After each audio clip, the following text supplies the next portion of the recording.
Mark asks, why aren't apologetics taught more from the pulpit? I just would briefly say, as a pastor who served as a pastor for many years, I found myself between two worlds. As a person who loves academics, yet not always feeling like the academic role gets some of the heart and the relational and the practical side of things. And then sometimes when I'm with my pastor friends, feeling like, man, there's not as much of an emphasis or value on the academic and the life of the mind.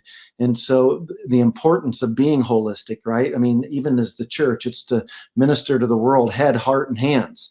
You got the hands, the social gospel, like you're out there, letting your light shine, you're doing good deeds, you're taking care of the widows, the orphans. And then the heart, the relational element, loving one another as Christ loved the church. The head, being able to articulate the gospel, being able to articulate the truth. And I think apologetics could be fully orbed. So a lot of times I think pastors are intimidated, perhaps, because they think of apologetics as just something that's a mental enterprise. And I think, unfortunately, some apologists treat it as if it is just a mental enterprise. At 1 Peter 3:15, always be prepared to give an answer for the hope that is within you. That's in the context of suffering. It's when people see you staying relationally connected to God in the midst of so much suffering, they weren't saying, can you help me to understand if you are a, whatever.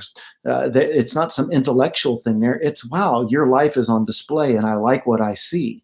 And so I think that it's not only what the church can do better. I think that the church and pastors can do a better job valuing apologetics. And I think apologists in the academic world need to value that apologetics isn't just about the life of the mind, or it can send mixed messages to people thinking, oh, well, I can't have a voice in apologetics because I'm not academically as inclined or academically interested. Well, your life can be an apologetic.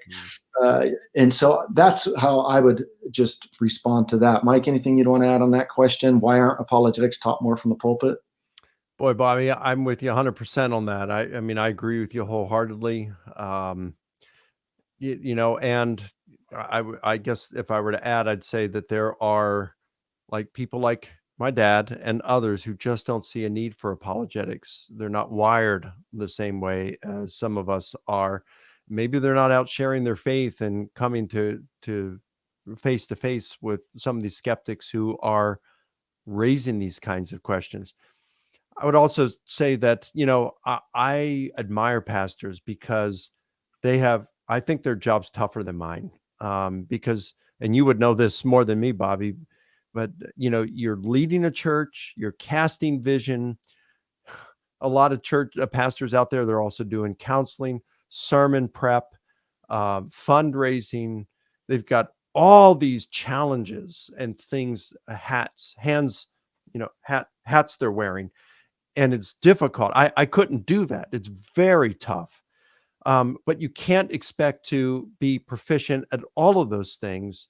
And, you said some pastors may feel threatened by those of us who do apologetics because, maybe we come across as, more knowledgeable. Well, we are in our areas. We are more knowledgeable in those areas. In fact, I'm happy to say to the average pastor, he probably knows more about the Old Testament than I do because I'm so focused on New Testament and historical Jesus stuff. He may even know more about New Testament theology than I do, okay? But I probably know more about historical stuff. And it's like, hey, look, the body of Christ has different members. Let's utilize those members. Let's not feel threatened by someone who's a different body part than we are. Let's mobilize them and let the body of Christ be benefited by that. You don't have to feel threatened by that. Let those of us who like apologetics to serve in the church in that way and just be a seamless extension of the pastor's work there as we help the body of Christ.